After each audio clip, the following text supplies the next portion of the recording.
Do you all agree that the Raw and SmackDown shows should be used to build up the pay-per-view? Sadly, that's not always the case in the WWE, and even though I complimented most of Night of Champions, when it came to the following Raw, I'm not ever so complimentary. It's like the main things you needed to care about was John Cena, Seth Rollins and Dean Ambrose's moment, which I'll talk about more in the main event. The actual opening match was Dolph Ziggler regaining his Intercontinental Championship after losing it to The Miz at Night of Champions. Okay, I understand they may have given it to The Miz to make there to be a reason for the feud to continue going to possibly Hell in a Cell, but why not have Dolph Ziggler win at Night of Champions and then have The Miz come out continuously to attack or screw Dolph Ziggler until he gets another match against Dolph Ziggler at Hell in a Cell? Why did we have to bounce the championship between these two? I find that really annoying and disappointing in the WWE that they have to turn to that idea to make things happen between the wrestlers, because the Intercontinental Championship is the best mid-card championship they've got going. So to have it bounce between two wrestlers is wrong in my opinion, because it's degrading the championship a bit, and also it's making multiple unnecessary championship reigns between the holders. And I feel they should be more slowly built, longer championship reigns, shall I say. And I'm not saying the match was bad, I just don't agree with the finish anymore. Night of Champions, okay. Raw, not. Jack Swagger and Bo Dallas had a match, and again I was disappointed with this. Jack Swagger, We the People. I'm not a Jack Swagger fan, but it got him over and gave the WWE a reason to get him on TV because he was over. Bo Dallas, a character that I've liked in the WWE, but now for both wrestlers, it feels the WWE have lost sighting of what to do with them. So they're in a feud that's not really exciting anymore. It feels like it's just been there now to get them on TV. But Jack Swagger defeats Bo Dallas, and I don't really see why this should continue. We have Natalya defeating Summer Rae. Natalya, whenever she gets TV time, a match, I'm all for it. Complimentary, love it. Because Natalya should be the top face in the WWE, and to be going against these heel divas that are coming in. But the WWE for quite some time only concentrated on 2 divas at a time. Now it's 4 divas at a time, when I think all divas should have a chance to be in feuds, in matches, be credible opponents for the newer talent, the push talent. And I hope Natalya gets built up again. But just like frequent recent appearances of Natalya, they're just matches. Then we have Usos and Sheamus defeating the Star Brothers and Cesaro. Again, good match, enjoyable match, expected to be a good match. But I didn't agree with the finish. You have the Usos lose their tag team championships to the Star Brothers. Okay, I gave my thoughts at the pay-per-view. You have Cesaro lose to Sheamus. But couldn't Cesaro have picked up a win here on Sheamus to make up for the pay-per-view? Because it normally happens. A guy loses at the pay-per-view, picks up a win on Raw. But hopefully, if this feud's continuing, it's so Cesaro can get a pay-per-view win over Sheamus at possibly Hell in a Cell. Because I'm disappointed that Cesaro is doing great in matches, but he's still not the guy to watch out for. WWE need to start using Cesaro to his full potential and bringing us a future star in Cesaro. The United States Championship is not needed. The wins against guys like Sheamus, then possibly other names, are needed. So fingers crossed Cesaro or the WWE find a way of doing that. Don't disappoint us anymore with Cesaro. But well done, Star Brothers, becoming the new tag team champions. Now, remember the time where Mark Henry gave us the speech about him retiring because, he was finishing back when he was feuding with John Cena, that awesome promo there. But I feel now he's talking about he's letting everyone down, he's injured. I feel this is more real. I think this is possibly coming up to the end of Mark Henry's time with the WWE.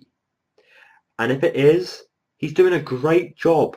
He even went into a rematch against Rusev and lost again.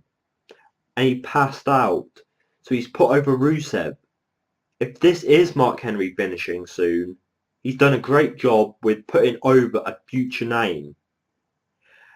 If this is, one of those stunts just to make us feel like it's him retiring or him finishing, then what is your way of actually releasing or letting go of an injured wrestler in Mark Henry?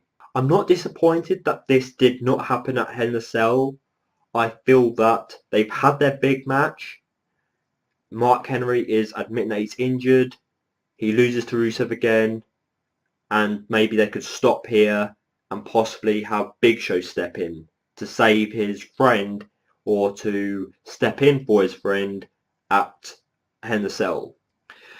Oh, for crying out loud. The Bunny and Adam Rose defeating Slater and Titus O'Neil. This match was terrible. I don't care about this. And yes, they're using the Bunny to get Adam Rose on TV, but not in a way that I'm going to care anything for. Oh my god. Talk about divas and their feuds. It looks like the possible next Bella Twins match is going to be the right on the Bella's name. Because you have Nikki talking about her calling herself the Nikki Bella.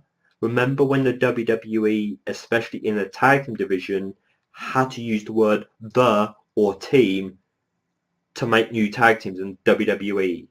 Now it's been passed on to Nikki. But there was a point in this promo between these two. Nikki was saying how Brie should be called Brie Bryan.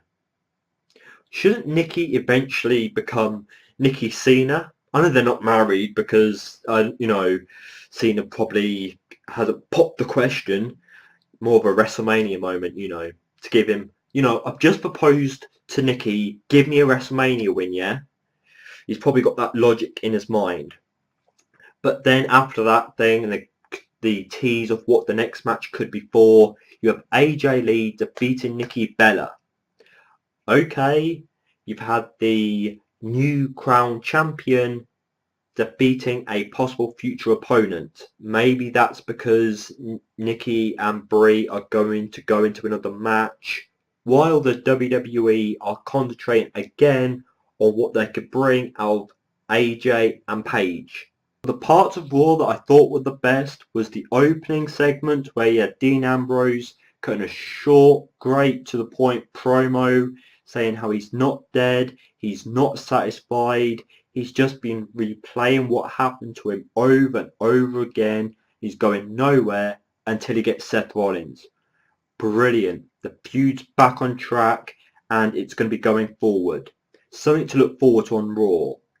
But when John Cena came out, was it just me or could you see a possible tease of a feud? You've got Ambrose, who's a tweener, John Cena, the top base. While Seth and possibly Roman Reigns are going into a different direction until a possible triple threat match, this could be a good thing for Ambrose. Ambrose seems to be showing that he's cocky enough to do it. And even though we don't have the faith in John Cena to do the right thing, it's still Ambrose facing the top guy in the company. A good step, I think. But if it's not a tease, it was just a segment to build up a possible later match, tag match, then okay, I'll accept that. as long as Ambrose continues to be as awesome as he is against other opponents. And then the Authority come out to talk about these two guys in the ring, but John Cena and Ambrose don't want to talk, they want to fight, and they go out the ring and there's a brawl. Seth Rollins gets attacked by Dean Ambrose. Cena temporarily, before he disappears, gets attacked by Kane and Orton. And the brawl goes backstage, but Kane and Orton were nowhere to be seen while Seth Rollins is getting chased and beaten by Ambrose and Cena. But Rollins steals someone's car and we think he's left the arena. Ambrose is then left to face Kane. Okay, this really was not the best match, but it got Ambrose in a welcome back match, and just as Ambrose is about to get a win, Rollins comes down and attacks Ambrose.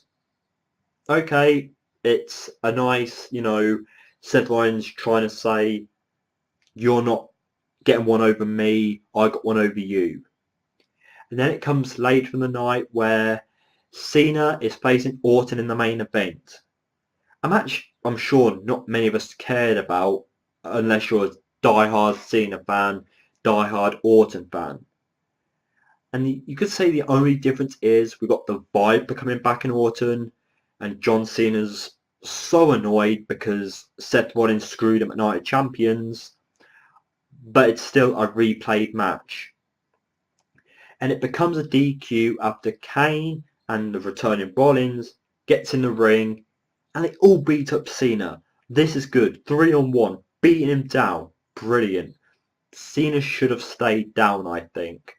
Because when Ambrose came to help Cena, he was taking them all out, which I thought was a bit, come on now, there's 3 guys on Ambrose now. But Ambrose was kicking them, diving, taking them out. Then John Cena had come back just when the tables were turning. I don't know why the Raw didn't finish with a brawl between possibly Ambrose and Rollins. I know Cena's still your top guy and he needs his moment after what happened at the main event of Night of Champions, but the concentration being given to Rollins and Ambrose in the main event of Raw without Cena coming back would have been brilliant, because that's the feud we want to see. There's been complaints and disappointing that we're having to see Cena and Lesnar again. If them two, Lesnar and Cena, face each other in Hell in a Cell, brilliant. If the guys who should have finished Raw on their own, Rollins and Ambrose, going to Hell in a Cell, you've got your 2 greatest Hell in a Cell matches that we've possibly seen in a while. Now, WWE fans, please share your thoughts in the comment section below. My overall thoughts was disappointed.